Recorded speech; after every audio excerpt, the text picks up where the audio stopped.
to see so many students out there, and met guys like Eddie Alford here, and those that are here teaching you. One thing I'd say is make sure that you hold them accountable, that they teach you how to think, not what to think.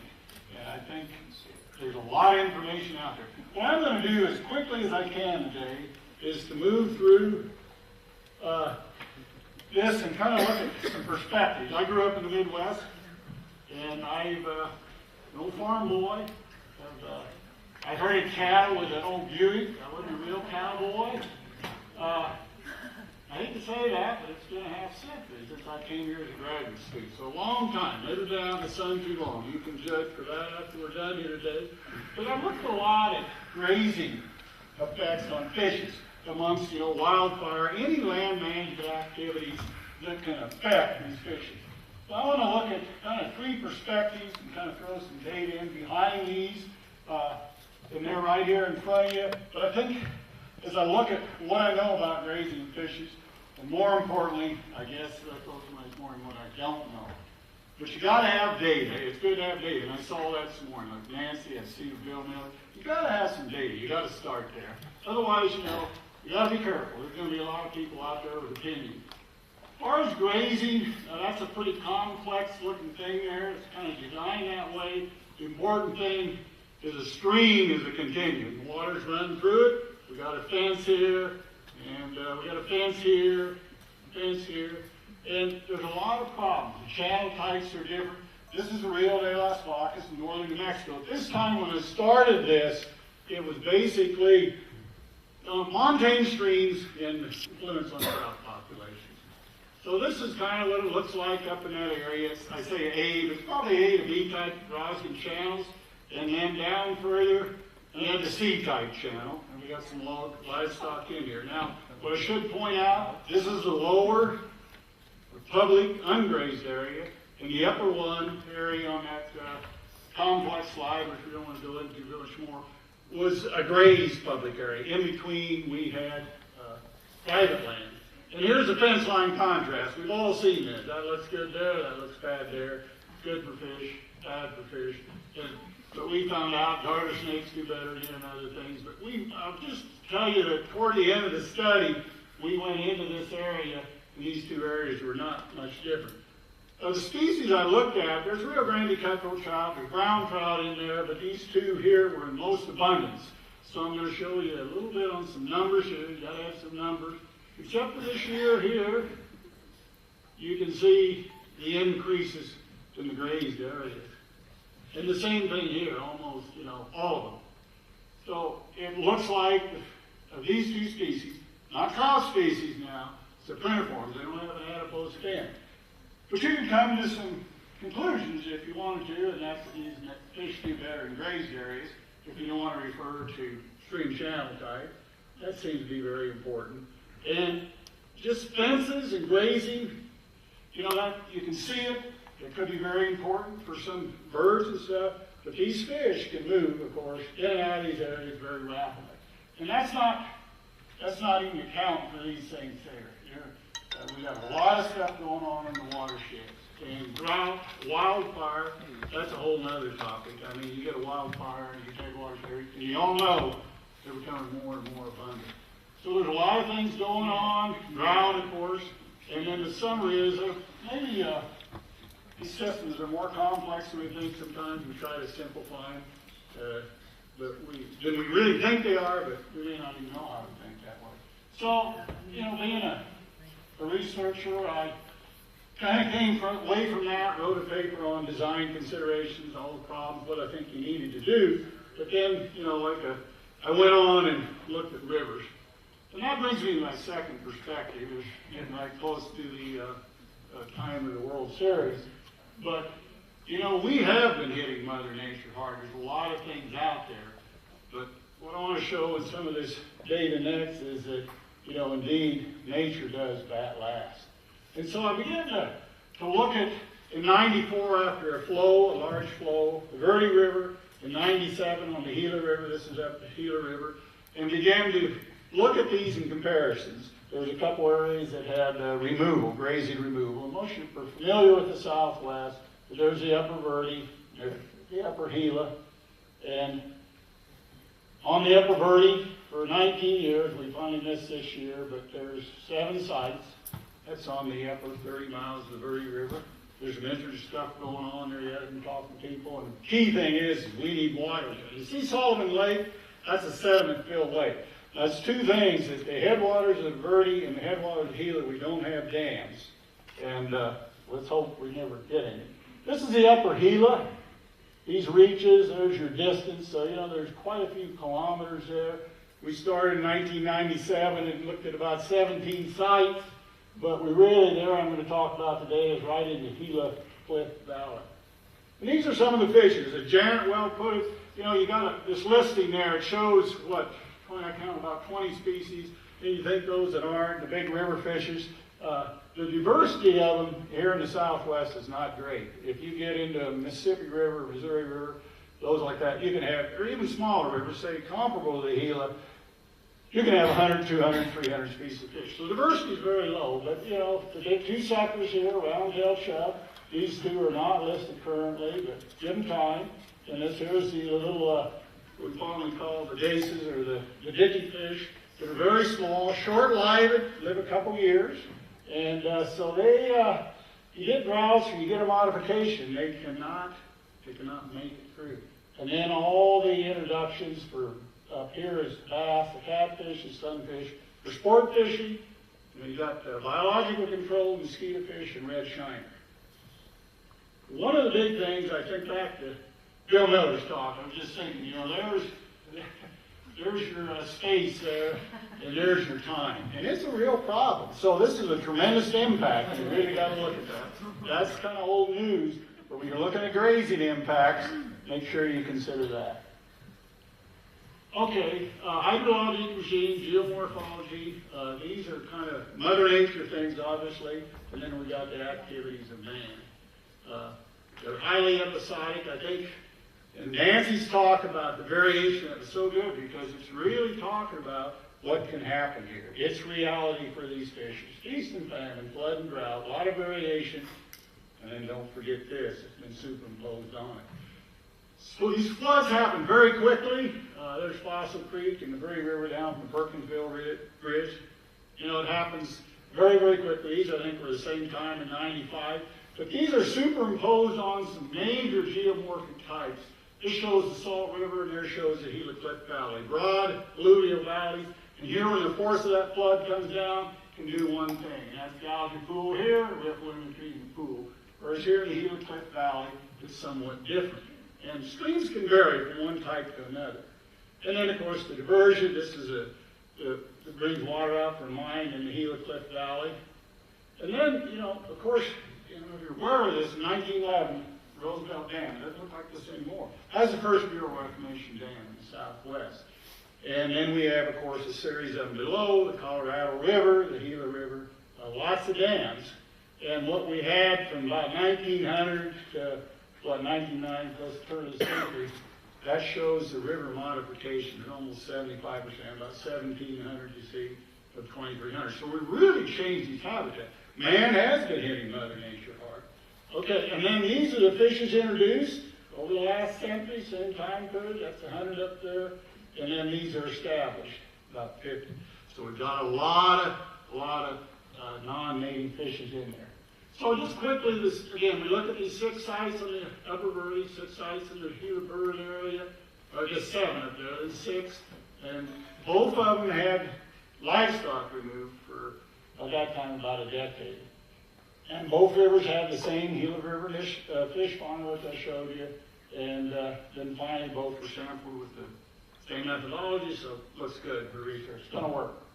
Okay, data. Dark blue, light blue. Dark blue, the native fishes, 94, flood 93, which I'll show you. But basically, if you want to draw a curve, it's like that. A lot, in other words, it's flip-flop. You got 80-20, and then down here is just flip-flop. Gold, right? And then here it comes back up. So if you look at these, the hydrographs, you can see first, really looking back in 74, up to about 2005, you see these 10-year cycles. but here's that flow in 93. And that was in the winter in 93, 94. There was multiple flows. But you see the same thing. So those, you know, native fish assemblages follow that very closely. The HYDROLOGY is very, very important. On the upper Gila, about the same time period, dark blue natives, light blue the non-natives, and you can see sometimes they're almost not there, but almost always above 90%, and this is the same time we were looking at it. To kind of look at it a little bit different, we started in the VERDE in 93 there, or right there is a big one. It was larger than on the Gila. Then we see 3 of those between that time period and 97, and we don't see anything. Then we see one over here on the VERDE. And so there's a periodicity, and when you really analyze it, if you want to look at size of flows, greater than 5,000, greater than 10,000 CFS, upper VERDE 7 to 3, on the upper Gila 21 to 11. So there's greater flows, number of them, frequency, and a higher magnitude of instantaneous peak flows. These are years over here to kind of look at it, to kind of bring it up to right now. These are starting in 2006. You see their last big flow in the upper VERDE, 2010, drops down. Looks like there was one right there that maybe it was a couple thousand, I think 3. And in 2013, here we see on the Gila, we see, you know, the magnitude there, a very large flow coming down. And then this is in 2010, 11, and 13 when we were monitoring fishes over there for a mining company. Then about a month ago, that's what you had, you know, probably in a matter of, who knows, hours. It can happen very, very quickly.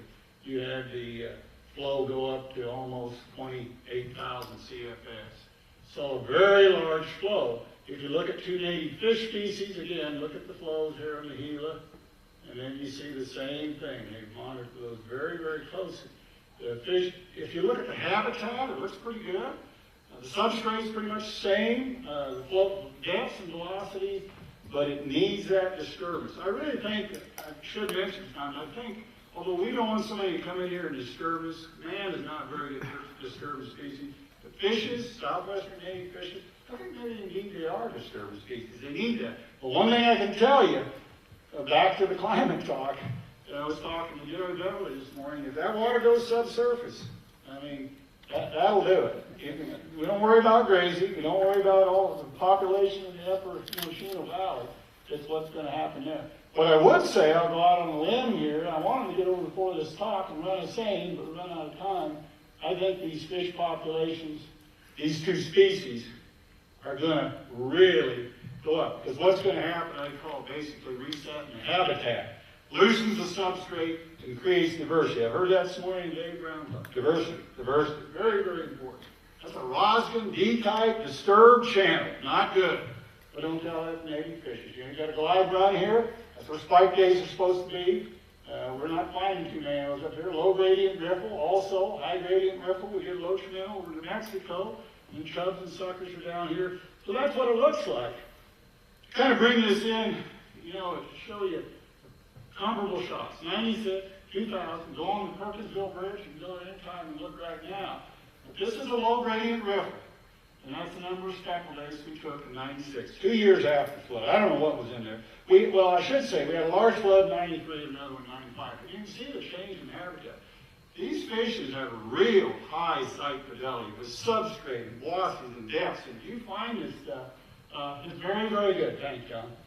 And then, this is when you remove grazing very quickly. It's a good-looking stream. Suckers and chubs would be there, but we've got these non-natives in here occupying that too. So, and again, that's a good trout stream, but we're not talking trout.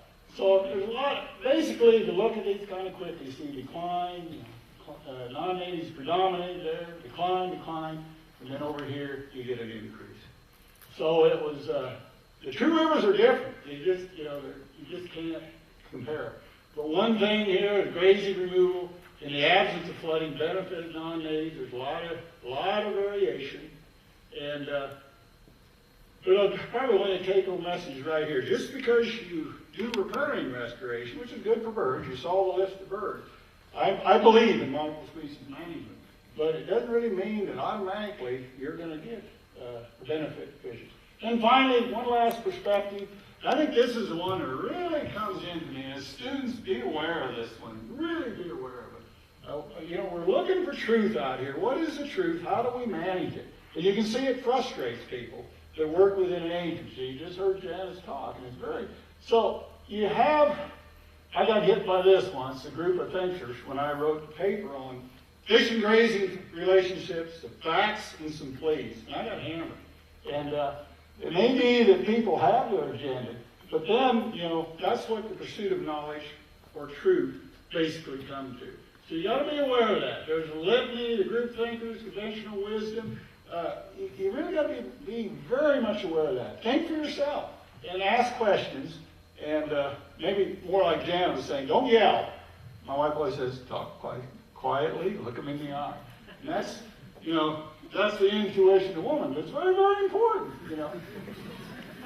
So back her up one. So this is what me or your students are. This is what your rules of engagement. There's a lot of people out there, a lot of stakeholders, professional groups, environmental groups, and be ready.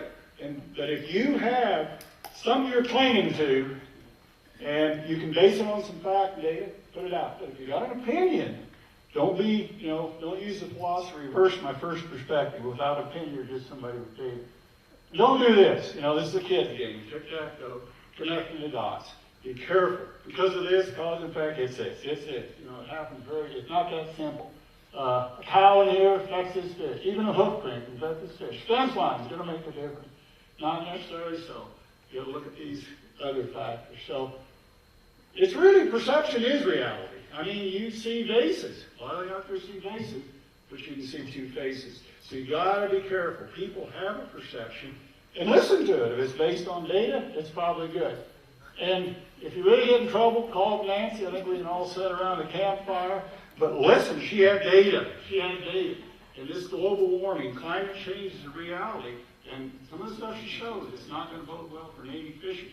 But always make sure that you think for yourself, look out for groups, and get some data, and make sure that you know that indeed Mother Nature does that last. I think that's it. Thank you.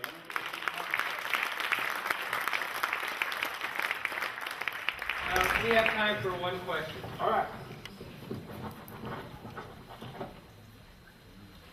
Yes. Talk a little bit about the shift between 1996, 1997, and through 2005, where the data population switched. What kind of caused that? In 97 and 2005. Through 97 and 2005. Yeah. The flows were very, very low then. I mean, it was in what you call drought flows. Very low base flows. No events in there. And, you know, you got to be careful. It's not just necessarily one for one, apple.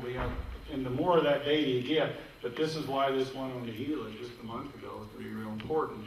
If those fish don't come back there, then there's some other things coming on, you know. But the populations, when they go from 25,000 down to 900 in, you know, 3 years, there's some real problems. So it's basically, the hydrology and the geomorphology and the interactions of the habitat that's created, and then these fish, as soon as you reset that, they begin to reproduce. In fact, there's probably small ones over there swimming around right now. I haven't really looked, one of my goals, but they could have reproduced this fall. Thank you.